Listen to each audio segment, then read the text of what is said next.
சஞ்சய்க்கு வந்து அவரோட மேலதிகாரி வந்து செமையாக திட்டி விட்டுறாரு. இந்த மாதிரிலாம் வந்து பொதுமக்கள்கிட்ட நடந்துக்கிறது ரொம்ப பெரிய தப்பு, நீ பண்ணது ரொம்ப பெரிய தப்பு, வேணுமே பழி வாங்குறதுக்காக தான் ஆறுமுகத்தை இப்படிலாம் பண்ணுறா அப்படின்னு சொல்லிட்டு செமையாக திட்டி விட்டுறாரு. அதனால் சஞ்சய் செமையாக டென்ஷன் ஆகிறார். அதுக்கடுத்து வந்து சரி நான் கிளம்புறேன் சாரி அப்படி சொல்லிட்டு கிளம்ப பார்க்குறாரு. உடனே வந்து ஆறுமுகம் வந்து இந்த மாதிரி பொதுமக்கள்கிட்ட கேவலமாக நடந்துக்காதீங்க, உங்களுக்கு அதிகாரம் இருக்கிறதால யாருக்கு வேணால் என்ன வேணாலும் பண்ணலான்னு நினைக்காதீங்க, அது ரொம்ப பெரிய தப்பு, என்னோட லாரிகள்லாம் தேவையில்லாமல் பிடிச்சி வச்சுருக்கீங்க, இப்போ பார்த்தீங்கல்ல என் லாரியை ரிலீஸ் பண்ண சொல்லி வந்து கமிஷனர் சொல்லிட்டாரு, என் மேலே தப்பு இல்லைன்னு அவருக்கு தெரியுது, ஆனால் வேணும்னே நீங்கள் பண்ணியிருக்கீங்க, இதெல்லாம் ரொம்ப பெரிய தப்புங்க, அதிகாரத்தில் இருந்தால் என்ன வேணாலும் பண்ணலாம் நீங்கள் நினைக்கிறீங்களா அப்படி சொல்லிட்டு கேட்டோன்னே அப்படியே பார்த்து முறைக்கிறாரு. ஒன்று சஞ்சய் நீங்கள் இப்படிலாம் பண்ணுவீங்க நான் நினச்சி கூட பார்க்கல, நீ எவ்வளோ வந்து ஆனஸ்ட்டாக இருப்பேன் நான் நினச்சிட்டு இருந்தேன், ஆனால் இப்படி பண்ணுறியே, இதெல்லாம் ரொம்ப பெரிய தப்பு இல்லையா, இந்த மரியாதை வந்து என் ஹஸ்பண்ட் கிட்ட மன்னிப்பு கேட்கல அப்படின்றாங்க. அதை கேட்டு அதிர்ச்சி அடைகிறாங்க.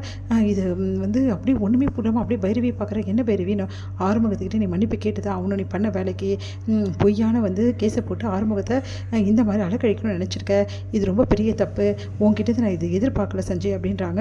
அதுக்கிட்ட சாரின்னு சொல்லிட்டு அங்கேருந்து போகிறாரு. ஆறுமுகம் உன்னை விட மாட்டேன்டா, பைரவி முன்னாடியே என்னை அசிங்கப்படுத்திடல, பைரவியே என்கிட்ட வந்து சாரி கேட்க சொல்லிட்டுல, பைரவியை வந்து உன்கிட்ட சாரி சொல்ல சொல்லி அப்படியே சொல்லிட்டா, அந்த அளவு ஆகிட்டல, அசிங்கப்படுத்திடல, உன்னை சும்மா விட மாட்டேன்டா அப்படின்னு சொல்லிட்டு செம்மையாக டென்ஷனாக அங்கேருந்து போகிறாரு.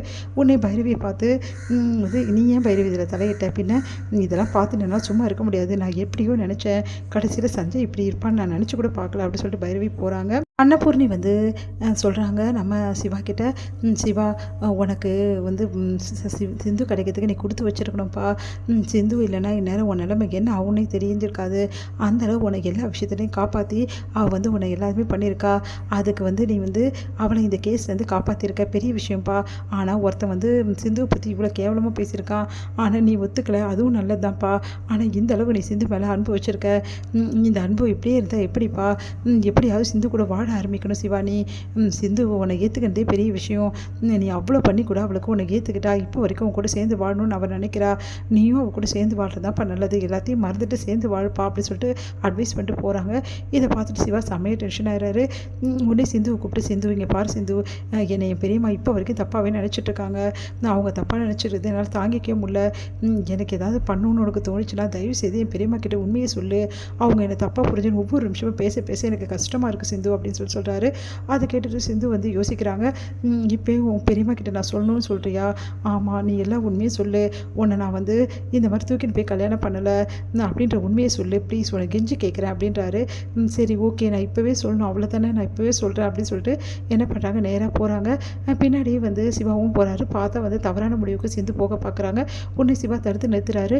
நான் என்ன சொல்லிட்டேன்னு இப்படி பண்ணுற சிந்து, ஏன் இப்படிலாம் பண்ணிகிட்ருக்க அப்படின்னோடனே, பின்ன என்ன பண்ணுறது, நான் இந்த நிமிஷமே உன்னை விட்டு பிரிஞ்சு போகணும், ஏன்னா வந்து இந்த தப்பை நான் செஞ்சேன்னு வந்து உங்கள் பெரியம்மாவுக்கு தெரிஞ்சால் கண்டிப்பாக என்னை வீட்டை விட்டு அனுப்பிச்சிடுவாங்க, உன்னை பிரிஞ்சுட்டு என்னால் வாழ முடியாது டாக்டரே, அதனால தான் இந்த முடிவுக்கு போயிட்டேன், இந்த முடிவை நான் எடுத்துட்டேன்னு வச்சுக்கோங்க, ஈஸியாக அவங்களுக்கு நான் உண்மையை சொல்லிடுவேன், அதுக்கப்புறம் என்ன நான் இந்த உலகத்தை விட்டு போனாலும் எனக்கு எந்த கவலையும் இல்லை அப்படின்னு அதிர்ச்சி அடைகிறாரு.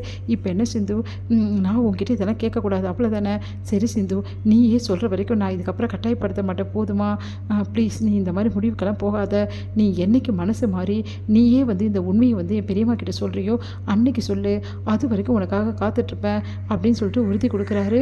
தேங்க்ஸ் டாக்டர் அப்படின்றாங்க. இதுக்கப்புறம் இந்த மாதிரி விஷயத்துக்கெல்லாம் நீ போகக்கூடாது புரியுதா, சரி இந்த மாதிரி நான் தவறான முடிவு எடுக்க மாட்டேன்னு சொல்லிட்டு எனக்கு சத்தியம் பண்ண சிந்து அப்படின்னு. சரி டாக்டர் நீ வந்து என்னை கட்டாயப்படுத்துகிறேன், நான் இந்த தவறான முடிவுக்கு போக மாட்டேன் டாக்டர், இது உறுதி டாக்டர் அப்படின்றாங்க. நிம்மதி அடைகிறாரு நம்ம சிவா.